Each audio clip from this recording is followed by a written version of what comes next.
ಸ್ವಲ್ಪ ಹಿಂದಿಟ್ಟಪ್ಪ. ವೇದಿಕೆಯಲ್ಲಿರುವಂಥ ಎಲ್ಲ ಧರ್ಮಗುರುಗಳೇ, ಸ್ನೇಹಿತರೆ, ನಿಮ್ಮೆಲ್ಲರ ಆಶೀರ್ವಾದದಿಂದ ಈ ರಾಜ್ಯದಲ್ಲಿ ಒಟ್ಟಾಗಿ 136 ಸೀಟು ತೆಗೆದುಕೊಂಡು ಬಂದಿದ್ದೀವಿ. ಇವೆಲ್ಲ ಸಹಕಾರ ಕೊಟ್ಟದಕ್ಕೆ ಈ ನಂಬರ್ ಬಂತು. ಅನೇಕ ಸೀಟ್ಗಳು ಕೂಡ ಅಸೆಂಬ್ಲಿಲಿ ಕೊಟ್ಟಿದ್ದು,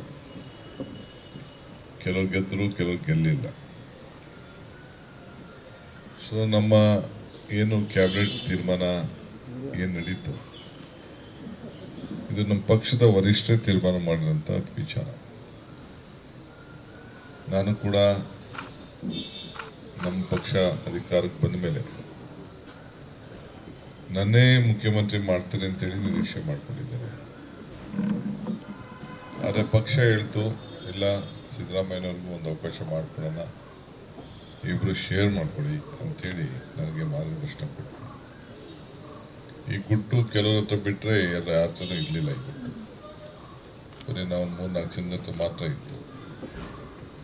ಅದಾದಮೇಲೆ ಪಕ್ಷ ತೀರ್ಮಾನವನ್ನು ಮಾಡಿ ನನಗೆ ಇವತ್ತು ಈ ಸ್ಥಾನದಲ್ಲಿ ಕುಣಿಸಿದ್ದಾರೆ.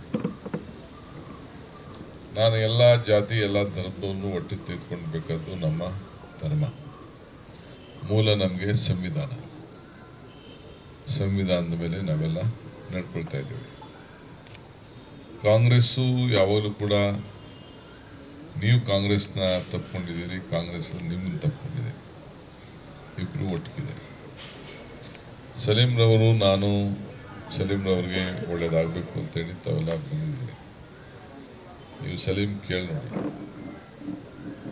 ವಿನಯ್ ಕುಮಾರ್ ಸುರ್ಕೆ, ನಾವೆಲ್ಲ ವಿದ್ಯಾರ್ಥಿ ನಾಯಕರಾಗಿದ್ದೆವು. ಸಲೀಮ್ ಅಹಮದ್ ಕೂಡ ನಮ್ಮ ಜೊತೆ ಸ್ಟೂಡೆಂಟ್ ಎಲೆಕ್ಷನ್ ಶೇಷಾಪುರ ಇದ್ದ, ನಾನು SRC ಕಾಲೇಜಲ್ಲಿದ್ದೆ. ನಾವೆಲ್ಲ ಒಟ್ಟಿಗೆ ರಾಜಕಾರಣ ಮಾಡ್ತಿದ್ದೆ. ನನ್ನ ಜೊತೆ ವರ್ಕಿಂಗ್ ಪ್ರೆಸಿಡೆಂಟ್ ಆಗಿ ಕೆಲಸ ಮಾಡ್ತಿದ್ದೆ. ಇಡೀ ದೊಡ್ಡ ವಿರೋಧ ಇತ್ತು ಅವ್ರಿಗೆ MLC ಮಾಡಬಾರ್ದು ಅಂತ. ನಾನೇ, ಯಾಕೆಂದರೆ 2 ಬಾರಿ ಕರ್ಕೊಂಡೋಗಿ ನಮ್ಮ ಲೀಡರ್ಗಳು ಅಲ್ಲಿ ನಿಲ್ಲಿಸಿದ್ರು. ಅದೇ ಬೆಂಗಳೂರಲ್ಲಿ ಇದ್ದಿದ್ರೆ ಯಾವತ್ತೋ ಲೋಕಸಭೆಗೆ ಹೋಗ್ತಿದ್ದ ಆತ. ಬೆಂಗಳೂರು ಸಿಟಿ ಕಾನ್ಸಂಟ್ರೇಟ್ ಮಾಡಿದರೆ ಹೋಗುವಂಥ ಎಲ್ಲ ಅವಕಾಶಗಳು ಕೂಡ ಇತ್ತು. ಕಾರಣ ಅಂತಿದ್ರೆ ಅದು ಆಗಲಿಲ್ಲ. ಸೊ ಅಲ್ಲಿ ಸೋತಿ ವಾಪಸ್ಸು ವೇಕೆನ್ಸಿ ಇತ್ತು.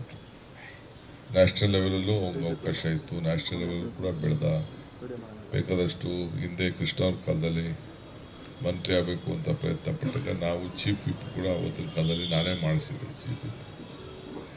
ಈಗ ಕೂಡ ನಮ್ಮ ಸರ್ಕಾರದಲ್ಲಿ ಚೀಫ್ ವಿಪ್ಪನ್ನು ಅದು ಮಂತ್ರಿ ಸ್ಥಾನ ಮಟ್ಟದ ಮಾಡಿದೆ. ನಾವು ಡ್ಯೂಟಿಯನ್ನು ಮಾಡ್ತಾ ಇದ್ದಾರೆ. ನಮ್ಮ ಜೊತೆ ಸಹಕಾರ ಕೂಡ ಕೊಟ್ಟಿದ್ದಾರೆ. ಈ ಕ್ಯಾಬಿನೆಟ್ ತೀರ್ಮಾನ ಮಾಡೋದೆಲ್ಲ ಸೆಂಟ್ರಲ್ ನಮ್ಮ ಪಾರ್ಟಿಯವರು. ನನಗೆ ಸುಮ್ಮನೆ ಒಂದು ಚೀಟಿ ಕೊಡ್ತಾರೆ, ಆ ಚೀಟಿನ ಇಂಪ್ಲಿಮೆಂಟ್ ಮಾಡೋಂಥದ್ದು. ಆದರೆ ನಿಮ್ಮ ವಿಚಾರ ಏನಿದೆ ಖಂಡಿತ ನಾನು ತಿಳಿಸ್ತೀನಿ. ಡೆಲ್ಲಿಯವರು ಕೂಡ ಅವರ ಮೊನ್ನೆ ಕ್ರೈಸಿಸಲ್ಲಿ ಅವರು ರಿಜ್ವಾನ್ ಅವರೆಲ್ಲ ಸೇರಿ ಕೆಲಸ ಮಾಡಿದ್ದಾರೆ. ನೀವೆಲ್ಲ ಬಂದಿದ್ರಿ, ನೀವೆಲ್ಲ ಬಂದು ಮಾಡಿ ನೀವೆಲ್ಲ ನಿಂತ್ಕೊಂಡು ಸಹಕಾರ ಮಾಡಿದ್ರಿ.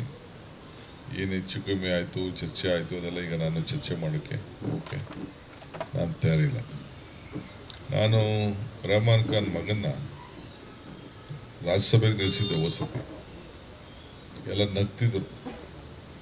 ಅವ್ನಿಗೆ ಹೇಳಿದೆ, ನೀನು ನನ್ನ ಮಾತು ಕೇಳಿ, ನೀನು ಯಾರ ಮಾತು ಕೇಳಕ್ಕೆ ಹೋಗಬೇಡ, ನೀನು ಸುಮ್ಮನೆ ನನ್ನ ಮಾತು ಕೇಳಿ ನಿಲ್ಲೋದು ಕಲಿ, ನೀನು ಗೆಲುವು ಸೋಲು ಬೇರೆ ವಿಚಾರ ಅಂಥೇಳಿ ರೆಹಮಾನ್ ಖಾನ್ ಮಗನಿಗೆ ರಾಜ್ಯಸಭೆಗೆ ನಿಲ್ಲಿಸಿದ್ದೆ. ನೀನು ಓಟ್ ಇಲ್ಲ ಅನ್ನೋದು ತಿಳ್ಕೊಳ್ಬೇಡ, ನಿನಗೊಂದು ಗೌರವ ಇರಬೇಕು, ಪಕ್ಷ ನಿನ್ನನ್ನು ಗುರುಸ್ತಾ ಇದೆ ಅಂತ ನೀನು ತಿಳ್ಕೊ. ಕೆಲವೆಲ್ಲ ಅವನಿಗೆ ಟೀಕೆ ಮಾಡಿದ್ರು, ಡಿಸ್ಕರೇಜ್ ಮಾಡಿದ್ರು.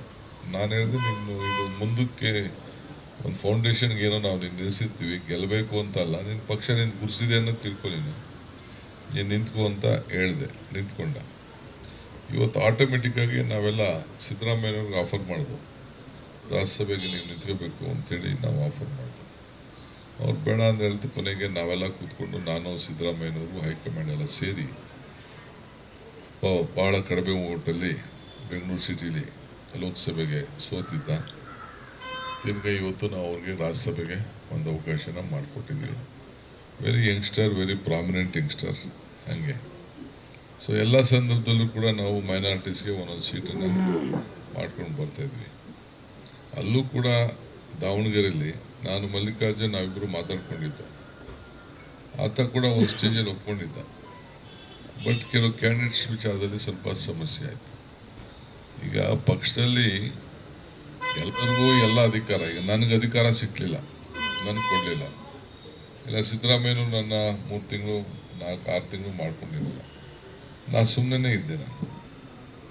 ನಾನು ಈಗ ಇವರು ಹೇಳಿದ್ರು ಕೃಷ್ಣ ಗೌರ್ಮೆಂಟಲ್ಲಿ ಭಾಳ ದೊಡ್ಡದಾಗಿದೆ ಅಂತ. ಧರ್ಮಸಿಂಗ್ ಗೌರ್ಮೆಂಟಲ್ಲಿ ನನ್ನ ಪರಮೇಶ್ವರ್ನ ಕೃಷ್ಣಪ್ಪನ ಮಂತ್ರಿನೇ ಮಾಡ್ಕೊಂಡಿದ್ದೆ. They did not make me minister. ನಾನು ಬೇರೆ ಪಾರ್ಟಿಯಿಂದ ಕರ್ಕೊಂಡ್ಬಂದವರೆಲ್ಲ ಮಂತ್ರಿ ಆದರು, ನಾನೇ ಮಂತ್ರಿ ಮಾಡಲಿಲ್ಲ. ಹಾಗೂ ಕೂಡ ಭಾಳ ತಾಳ್ಮೆಯಿಂದ ನಾನಿದ್ದು ಸುಮ್ಮನೆ ಇದ್ದೆ. ಈಗೂ ಕೂಡ ಭಾಳ ತಾಳ್ಮೆಯಿಂದನೇ ಇದ್ದೆ. ಎಷ್ಟೋ ಜನ ನಮ್ಮ ಇಕ್ಬಾಲ್ ಅವರೆಲ್ಲ ದಿನ ಸ್ಟೇಟ್ಮೆಂಟ್ ಹೊಡಿತಿದ್ದ, ದಿನ ಅವ್ನು ಬೈತಾನೆ ಇದ್ದೆ. ನಾನು ಇಕ್ಬಾಲ್ಗೆ MLA ಕೊಡಿ ರಾಮನಗರದಲ್ಲಿ ಅಂತ ಒಬ್ಬ ಚೀಫ್ ಮಿನಿಸ್ಟರ್ಸನ್ನು ಸೋಲಿಸ್ಬೇಕಾದ್ರೆ ಅಷ್ಟು ಸುಲಭ ಅಲ್ಲ. ನನ್ನ ನಿಖಿಲ್ ಕುಮಾರಸ್ವಾಮಿ ಮಗನ್ನ ಇಲ್ಲೂ ಅಷ್ಟೇ ಬೊಮ್ಮೆ ಮೇಲೆ ನಾವೇನು ಟಿಕೆಟ್ ತೀರ್ಮಾನ ಮಾಡಿದೋ ಪಟ್ಟ ಅನ್ನೋದು ಸುಲಭ ಅಲ್ಲ. ನಮ್ಮವ್ರದ್ದು ಅಭಿಪ್ರಾಯ ಬೇರೆ ಇತ್ತು. ಆದರೆ ನಾನು ಕೆಲವು ಸರ್ವೆ ಮಾಡಿಸಿದಾಗ ತೀರ್ಮಾನ ಮಾಡಿ ಅಲ್ಲೂ ಕೂಡ ಕೊಟ್ಟು 2 ಚೀಫ್ ಮಿನಿಸ್ಟರ್ ಮಕ್ಕಳು ಈ ಬೈ ಎಲೆಕ್ಷನಲ್ಲಿ ಸೋತು. ಸೊ ಅವರೆಲ್ಲ ಚೆನ್ನಾಗಿ ಕೆಲಸ ಮಾಡಿದ್ದಾರೆ. ಇವೆಲ್ಲ ಯಾವಾಗ ಹೇಳಿದರೆ ಮಾಡಿದ್ದಾರೆ. ಸೊ ಸಲೀಮ್ ಅವರು ಕೂಡ ಅಲ್ಲಿ ಲೋಕಲ್ ಕೊಡಬೇಕು ಅಂತ ಅಂದಾಗ ನನ್ನ ಜೊತೆಯಲ್ಲಿ ವರ್ಕಿಂಗ್ ಪ್ರೆಸಿಡೆಂಟ್ ಮಾಡಿದ್ದಾನೆ ಅಂತೇಳಿ ನಾನು ಹೈಕಮಾಂಡ್ ಅವ್ರು ನಾವೆಲ್ಲ ಮಾತಾಡಿ, ಏಕೆಂದರೆ ಸಿಂಗಲ್ ಸೀಟು ಡೈರೆಕ್ಟ್ ಆದರೆ ತೊಂದರೆ ಆಗ್ತದೆ ಅಂತೇಳಿ ಡಬಲ್ ಕಾನ್ಸ್ಟಿಟ್ಯೂನ್ಸಿ ಅಂತೇಳಿ ನಾವೇ ಅವ್ರಿಗೆ ಎತ್ಕೊಂಡೋಗಿ ಅಲ್ಲಿ MLC ಸೀಟನ್ನು ಕೊಟ್ಟು MLC ಸೀಟನ್ನು ಮಾಡಿ ಆಮೇಲೆ ಮತ್ತೆ ಚೀಫ್ ವಿಪ್ ಕೂಡ ಈಗ ಮಾಡಿದ್ದೀವಿ. ನಿಮ್ಗೇನು ಭಾವನೆ ಇದೆ ಖಂಡಿತ ನಾನು ತಿಳಿಸ್ತೀನಿ. ಸ್ಪೀಕರ್ ಅವ್ರಿಗೆ ಮಂತ್ರಿ ಮಾಡೋಂಥ ಅವಕಾಶ ಹಿಂದೆ ಇತ್ತು, ಮಂತ್ರಿ ಲಿಸ್ಟಲ್ಲಿ ಇದ್ದು ಸ್ಪೀಕರ್. ಪಾಪ ಅವನು ಸ್ಯಾಕ್ರಿಫೈಸ್ ಮಾಡ್ದ, ಆ ಮಂತ್ರಿ ಸ್ಥಾನ ಸ್ಯಾಕ್ರಿಫೈಸ್ ಮಾಡಿ ಕೆಲವು ಸೀನಿಯರ್ ಲೀಡರ್ಸು ನಾನಾಗಲ್ಲ ಅಂತ ಹೇಳಿದ್ರು. ಕೊನೆಗೆ ಪಾಪ ಅದನ್ನು ಕೇಳಿದಕ್ಕೆ ಒಂದೇ ಸತಿ ಒಪ್ಕೊಂಡ. ಆಯಿತು ಪಕ್ಷ ಏನು ಹೇಳ್ತದೆ ನಾನು ಅದು ಮಾಡ್ತೀನಿ ಅಂತೇಳಿ ಭಾಳ 50 ಸ್ಪೀಕರ್ ಆಗಿ ಖಾದರ್ ಸಾಹೇಬರು ಮಾಡಿದ್ರು. ಅವನಿಗೊಂದು ಮಾತು ಕೊಟ್ಟಿದ್ದೆ ನಾವು, ನೀನು ಯಾವ ಪೋರ್ಟ್ಫೋಲಿಯೋ ಕೇಳ್ತೀವಿ ಅದನ್ನೇ ಬೇಕಾದ್ರೆ ಕೊಡ್ತೀವಿ ಅಂತ ಕೂಡ ನಾವು ಹೇಳಿದ್ದೆ. ಆ ಸಂದರ್ಭದಲ್ಲಿ ನಾನು ಮಾತಾಡಿದ್ದೆ, ಸುರ್ಜಿವಾಲ್ ಅವರು ಮಾತಾಡಿದ್ರು. ಸೊ ವೆರಿ ಡಿಸಿಪ್ಲಿನ್ ಆಗಿ ಪಾಪ ಆತ ಜವಾಬ್ದಾರಿ ತೆಗೆದುಕೊಂಡು ಈಗ ಹೆಲ್ತ್ ಕೊಟ್ಟಿದ್ದೀವಿ. ಇನ್ನು ದುಡಿದು ಕೊಡೋಂಥ ಅವಕಾಶಗಳು ಕೂಡ ಬೇಕಾದಷ್ಟು ಇತ್ತು. ಈಗ ಅದ್ರ ಬಗ್ಗೆ ಚರ್ಚೆ ಮಾಡೋದು ಬೇಡ. ಪಾರ್ಟಿ ಈಗ ತೀರ್ಮಾನ ಮಾಡಿದೆ, ಅವನ ಡ್ಯೂಟಿ ಅವನು ಮಾಡ್ತಾಯಿದ್ದಾನೆ. ಈ ಮಧ್ಯದಲ್ಲಿ ಭಾಳ ದೊಡ್ಡ ಗೊಂದಲ ಆಯಿತು. ಈ ಗೊಂದಲ ಆದಮೇಲೆ ಹೈಕಮಾಂಡ್ ಅವರು ನನಗೆ ಮಾರ್ಗದರ್ಶನವನ್ನು ಕೊಟ್ಟಿದ್ದಾರೆ. ನಾನು ಮೊನ್ನೆ ಕೂಡ ಬೇರೆಯವ್ರಿಗೆ ಕ್ಷೇತ್ರದಿಂದ ಬರುವಂಥ ಜನ ಒತ್ತಡ ಇವೆಲ್ಲ ಕೂಡ ಮಠಾಧಿಪತಿಗಳು ಕೂಡ ಬೇರೆ ಧರ್ಮದ, ನಮ್ಮ ಹಿಂದೂ ಧರ್ಮದ ಕೆಲವು ಬ್ಯಾಕ್ವರ್ಡ್ ಕ್ಲಾಸ್ ಅವರೆಲ್ಲ ಬಂದು ಇನ್ನೊಬ್ಬರು ಮಂತ್ರಿ ಮಾಡಿ ಅಂತ ಕೆಲವರು, ನೀವೆಲ್ಲ ಬಂದು ಸಲೀಮ್ ಮಾಡಿ ಅಂತ ಒಂದು, ಇನ್ನೊಬ್ಬರು ಬಂದು ಒಕ್ಕಲಿಗರಲ್ಲಿ ಇವನು ಮಾಡಬೇಕು ಅಂತ ಒಂದು, ಇನ್ನೊಂದು ಲಿಂಗಾಯತ್ ಅವರು ಬಂದು ಅವರೆಲ್ಲ ಸೇರಿ ಒಂದನ್ನು ಮಾಡಬೇಕು. ಇದು ಭಾಳ ದೊಡ್ಡ ಕನ್ಫ್ಯೂಷನ್ ಇದೆ. ನಾವು ಪೊಲಿಟಿಕಲಿ ತೀರ್ಮಾನ ಮಾಡೋಕ್ಕೆ ಎಲ್ಲರೂ ಕೂಡ ಭಾಳ ಹಿಂಸೆ ಆಗ್ತದೆ. ಸೊ ಕ್ರಿಶ್ಚಿಯನ್ ಕಮ್ಯುನಿಟಿ ಎಲ್ಲ ಬಂದು ಅವರು ಇಂಥವ್ರನ್ನೇ ಕ್ಯಾಂಡಿಡೇಟ್ ತೀರ್ಮಾನ ಮಾಡಿ ಇವೆಲ್ಲ ಕೂಡ ಭಾಳ ದೊಡ್ಡ ಕಂಡು. ನಾನು ನಿಮ್ಗೆ ಯಾರಿಗೂ ಡಿಸ್ಕರೇಜ್ ಮಾಡೋಕ್ಕೆ ಹೇಳ್ತಾ ಇಲ್ಲ, ನಮ್ಮ ಕಷ್ಟ ನಿಮ್ಮ ಹತ್ರ ಶೇರ್ ಮಾಡ್ತಾಯಿದ್ದೀನಿ ಅಷ್ಟೇ. ನಮ್ಗೆ ಯಾರ ಬಗ್ಗೆನೂ ಸಲೀಮ್ ಆಗಲಿ ಈಗಿರೋಂಥ ಲೀಡರ್ಸು, ಯಾರು ಮೈನಾರಿಟೀಸ್ ಯಾರ್ಯಾರು ಲೀಡರ್ಸ್ ಇದ್ದಾರೆ ಎಲ್ಲರೂ ಭಾಳ ಶ್ರಮ ಪಟ್ಟಿದ್ದಾರೆ. ನಾನು ಒಬ್ಬರು ಇಬ್ಬರು ಅಂತ ಹೇಳೋಕ್ಕಿಲ್ಲ, ಎಲ್ಲ ಪಟ್ಟಿದ್ದಾರೆ. ನಾವು ಚರ್ಚೆ ಮಾಡ್ತೀನಿ, ನಿಮ್ಮ ಭಾವನೆನ ನನ್ನ ವರಿಷ್ಠರಿಗೆ ನಾನು ತಿಳಿಸ್ತೀನಿ. ಖಂಡಿತ ತಿಳಿಸ್ಬಿಟ್ಟು ನಾವು ತೀರ್ಮಾನ ಮಾಡ್ತೀವಿ. ಇಲ್ಲೇನಾಗಿದೆ, ಕೌನ್ಸಿಲಿಂದ ಎಷ್ಟು ಜನಕ್ಕೆ ಕೊಡೋದು ಅನ್ನೋದು ಒಂದು ದೊಡ್ಡ ಸಮಸ್ಯೆ ಇದೆ. ಇಲ್ಲಿ ದೊಡ್ಡ ನಂಬರ್ ನಾವು ಗೆದ್ದುಬಿಟ್ಟಿದ್ದೀವಿ. 136 ಸೀಟು ಪ್ಲಸ್ 2 ಸತಿ ಇಬ್ಬರು ಗೆದ್ದರು. ಈಗ 2 ಸೀಟು ವೇಕೆನ್ಸಿ ಇದೆ, ಎಲ್ಲ ಕೂಡ ಇದೆ. ಭಾಳ ಹಿಂದೆ ಟೌನಲ್ಲೇ ಒಂದು ಸೀಟ್ ಕೊಟ್ಟಿದ್ದು, ಆಗ ಜಬ್ಬಾರ್ ಖಾನ್ ಹೊನ್ನಳ್ಳಿಗೆ ಮಾಡಿದ್ದು, ಇಂಡಸ್ಟ್ರಿಯರಿಗೆ ಮಾಡಿದ್ದು, ಅವರೆಲ್ಲ ಕೂಡ ಅವಕಾಶಗಳಿತ್ತು. ಇನ್ನು ಯಾರು ಅಲ್ಲಿ ಮಧ್ಯ ಗೆದ್ದಿದ್ರೆ ಕೊಪ್ಪಳ ಅಲ್ಲೆಲ್ಲ ಅವರೆಲ್ಲ ಗೆದ್ದಿದ್ರು, ಅವರಿಗೆಲ್ಲ ಒಂದು ಅವಕಾಶಗಳಿರ್ತಿತ್ತೇನೋ. ಈಗ ಅದನ್ನು ಗುಲ್ಬರ್ಗ ಏರಿಯಾಗೆ, ಅದು ಬೀದರ್ ಏರಿಯಾಗೆ ಒಂದು ಸದ್ಯಕ್ಕೆ ಒಂದು ಅವಕಾಶ ಕೊಟ್ಟು ಈಗ ಮುಂದಕ್ಕೆ ಏನು ಮಾಡಬೇಕು, ಎಷ್ಟು ನಂಬರ್ ಕೊಡಬೇಕು ಅಂತ ತೀರ್ಮಾನ ಮಾಡ್ತಾರೆ. ಭಾಳ ಸೀನಿಯರ್ಸ್ ಇದ್ದಾರೆ, 5 ಸತಿ 6 ಸತಿ 7 ಸತಿ ಗೆದ್ದಂಥ MLAಗಳೆಲ್ಲ ಇದ್ದಾರೆ.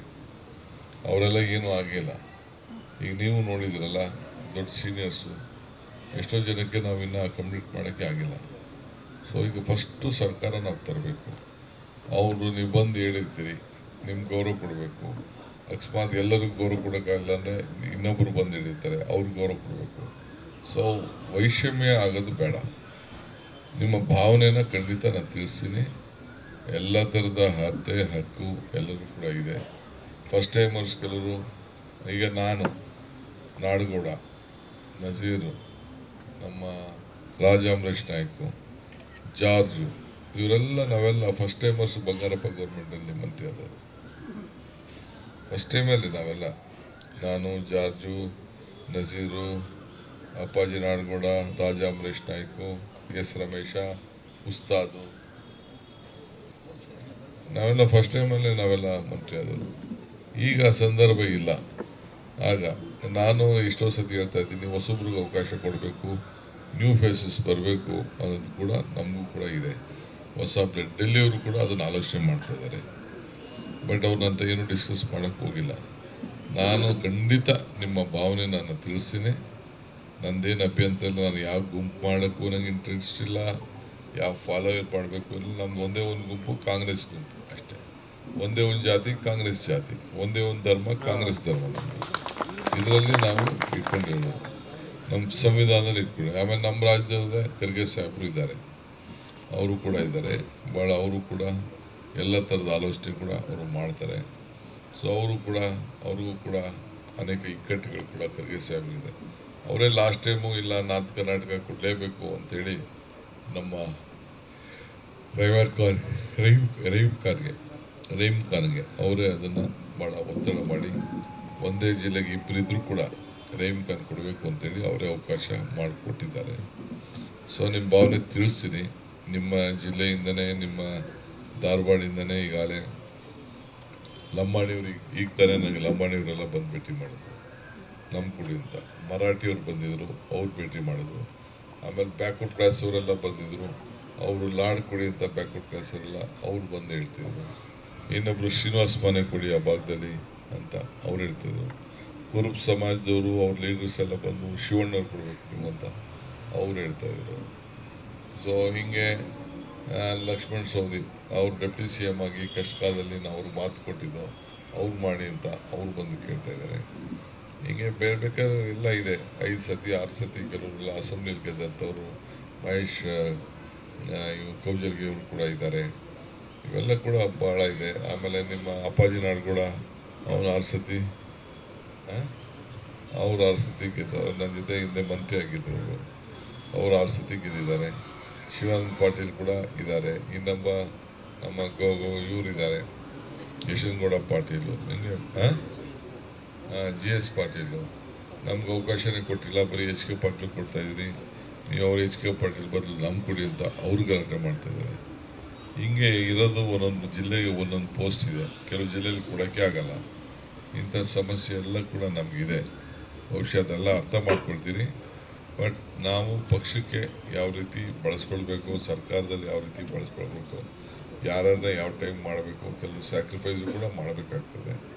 ಇದು ಕೂಡ ಗಮನದಲ್ಲಿ. ನಂಗೆ ಭಾಳ ಸಂತೋಷ.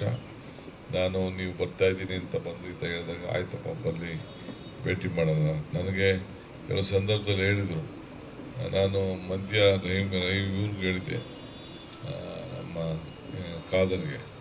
ಅವ್ರು ಕೆಲವರೆಲ್ಲ ನಾನು ಭೇಟಿ ಮಾಡಬೇಕು ಅಂತಿದ್ದಾಗ, ನೀನೇನು ನಮ್ಮ ಮನೆ ಕರ್ಕೊಬರ್ಬೇಡಪ್ಪ, ನಾನೇ ಅಲ್ಲಿಗೆ ಬರ್ತೀನಿ, ಬೇಕಾದ್ರೆ ಅಲ್ಲೇ ಭೇಟಿ ಮಾಡೋಣ. ಯಾಕೆಂದರೆ ಸಾಲಿಡ್ ಇಂಪಾರ್ಟೆಂಟ್ ಯಾವುದಾದ್ರು ಸಜೆಷನ್ ಕೇಳಿ ಅವ್ರಿಗಾದ್ರು ಕೇಳಿದ್ರೆ ಕೇಳಬೇಕಾಗ್ತದೆ.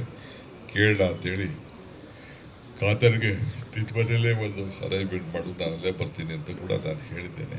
ಸೊ ಎಲ್ಲರೂ ಸೇರಿ ಮಾಡೋಣ. ತಾವೆಲ್ಲ ಬಂದು ನಿಮ್ಮನ್ನೆಲ್ಲ ಭೇಟಿ ಮಾಡೋಂಥ ಒಂದು ಅವಕಾಶ ಸಿಕ್ಕಿದೆ. ಆಮೇಲೆ ಮೈನಾರಿಟೀಸ್ ವಿಚಾರದಲ್ಲಿ, ಮೈನಾರಿಟಿ ಡಿಪಾರ್ಟ್ಮೆಂಟ್ ವಿಚಾರದಲ್ಲಿ, ಮೈನಾರಿಟಿ ಡೆವಲಪ್ಮೆಂಟ್ ವಿಚಾರದಲ್ಲಿ ನನ್ನದೇ ಆದಂಥ ಒಂದು ಹೊಸ ಚಿಂತನೆ ಇದೆ. ಸೊ ನಾನು ಕೂಡ ನಿಮಗೆಲ್ಲ ಶಕ್ತಿ ಕೊಡಬೇಕು ಅಂತ ಕೂಡ ಗಮನದಲ್ಲಿದೆ. ಬ್ಯಾಕ್ವರ್ಡ್ ಕ್ಲಾಸ್ ಭಾಳ ಜನ ವಿಚಾರ ಇದೆ. SC ST ಹೊಸ್ದಾಗಿ ನಾವು ಬಜೆಟಲ್ಲೇ ನಾವು ಅವ್ರಿಗೊಂದು ಅಮೆಂಡ್ಮೆಂಟ್ ತಂದು ಅವ್ರಿಗೆ ಯಾವ ರೀತಿ ಶಕ್ತಿ ಕೊಡಬೇಕು ಅಂತ ತೀರ್ಮಾನ ಮಾಡಿದ್ದೇವೆ. ಬಜೆಟಲ್ಲೂ ಕೂಡ ಒಳ್ಳೆ ಫಂಡ್ಸನ್ನು ಕೂಡ ನಿಮ್ಮ ಡೆವಲಪ್ಮೆಂಟ್ಗೋಸ್ಕರ ಇಟ್ಟಿದ್ದೇವೆ. ಇವೆಲ್ಲ ವಿಚಾರಗಳಿದೆ. ಸೊ ಮುಂದಕ್ಕೆ ತೀರ್ಮಾನ ಮಾಡ್ತೀವಿ. ಸೊ ದಯವಿಟ್ಟು ತಾವೆಲ್ಲ ಸಹಕಾರ ಕೊಡಿ. ನಂದಿಲ್ಲ, we have an open mind. ನನಗೆ ಯಾರ ಬಗ್ಗೆ ಬ್ಲಾಕ್ ಮಾಡಬೇಕು, ಅವನ ಹತ್ರವಾದವನು ಇವ್ರ ಹತ್ರ ಇಲ್ಲ. ನನಗೆ ಪಕ್ಷಕ್ಕೆ ಯಾರು ದುಡಿತಾರೆ ನನಗೆ ಅವ್ರು ಬೇಕು, ಯಾರು ಸಮಾಜಕ್ಕೆ ಅಸೆಟ್ ಆಯ್ತಾರೆ ಅವ್ರು ಬೇಕು, ಯಾವ ಇಡೀ ರಾಜ್ಯದಲ್ಲಿ ಪ್ರವಾಸ ಮಾಡ್ತಾರೆ ನಮ್ಗೆ ಅವ್ರು ಬೇಕು. ನಮಗೇನು ವೈಯಕ್ತಿಕವಾದ ಇಲ್ಲ, ಒನ್ ಮ್ಯಾನ್ ಆರ್ಮಿ ನಮಗೇನು ಅವಶ್ಯಕತೆ ಇಲ್ಲ. ಜನ ಕಟ್ಕೊಂಡಿರೋಂಥವ್ರು ಬೇಕು. ಸೊ ಅದಕ್ಕೆ ತಾವೆಲ್ಲ ಬಂದು ತಾವು ಪ್ರತಿನಿಧಿಸಿದ್ದೀರಿ. ತಮ್ಮ ಭಾವನೆ ನಂಗೆ ಅರ್ಥ ಆಗ್ತದೆ. ನಿಮ್ಮೆಲ್ಲರೂ ಕೂಡ ಶುಭ ಹಾರೈಸ್ತೀನಿ. ಸಂಪರ್ಕ ಇಟ್ಕೊಳ್ಳಿ. ಆಮೇಲೆ ನನ್ನದೇ ಆದಂಥ ಒಂದು ಮುಂದಿನ ದಿನದಲ್ಲಿ ನಿಮ್ಮ ಸಮುದಾಯಕ್ಕೆ ಯಾವ ರೀತಿ ಮಾಡ್ಬೋದು ಅನ್ನೋದು ಕೂಡ ನಿಮ್ದೇನಾದ್ರು ಸಲಹೆಗಳಿದ್ದರೆ ದಯವಿಟ್ಟು ಬಂದು ಕೊಡಿ. ಈ ಮಂತ್ರಿಕ್ಕಿನ್ನ ಅದು ಕೂಡ ಭಾಳ ಇಂಪಾರ್ಟೆಂಟು. ಖಂಡಿತ ನಮ್ಮ ಸರ್ಕಾರದ ಇತಿಮಿತಿಯಲ್ಲಿ ಫೈನಾನ್ಷಿಯಲ್ ಸ್ಟ್ರಕ್ಚರಲ್ಲಿ ಖಂಡಿತ ಅದ್ರ ಬಗ್ಗೆ ಕೂಡ ನಿಮ್ಮೆಲ್ಲರ ರಕ್ಷಣೆಗೆ ಏನು ಮಾಡಲಿಕ್ಕೆ ಸಾಧ್ಯನೋ. ನಿಮ್ಗೆ ಅಲ್ಟಿಮೇಟ್ಲಿ ಇಟ್ ಇಸ್ ಪೀಸ್ ಬೇಕು. ನಿಮಗೆ ಗಲಾಟೆಗಳಾಗಬಾರ್ದು. ನಾವು ಹುಬ್ಳಿ ಗಲಾಟೆನ ಕೇಸ್ ವಾಪಸ್ ತೆಗೆದುಕೊಳ್ಳೋದಕ್ಕೆ ಎಷ್ಟು ಎಂಬ್ರಾಸಿಂಗ್ ಆಗ್ತಾಯಿದೆ, ಎಷ್ಟು ನಮ್ಮ ಮೇಲೆ ಅಟ್ಯಾಕ್ ಮಾಡ್ತಾಯಿದೆ BJPಯವರು. ನಾವು ಅದನ್ನು ಎದುರಿಸಲೇಬೇಕಾಗಿದೆ. ಸೊ ಅದರಿಂದ ತಾವೆಲ್ಲ ಇಷ್ಟು ದೊಡ್ಡ ಸಂಖ್ಯೆಯಲ್ಲಿ ಬಂದು ನನಗೆ ಒಳ್ಳೆಯದಾಗಲಿ ಅಂತ ಬಯಸಿದ್ದೀರಿ. ಸಲೀಮ್ಗೂ ಕೂಡ ರಿಕ್ವೆಸ್ಟ್ ಮಾಡಿದ್ದೀರಿ. ಖಂಡಿತ ಈ ಭಾವನೆಯನ್ನು ಕೇಂದ್ರ ಸರ್ಕಾರ, ನಮ್ಮ ಪಕ್ಷಕ್ಕೆ ತಿಳಿಸುವಂಥ ಕೆಲಸವನ್ನು ನಾನು ಮಾಡ್ತೇನೆ. ಎಲ್ಲರಿಗೂ ನಮಸ್ಕಾರ.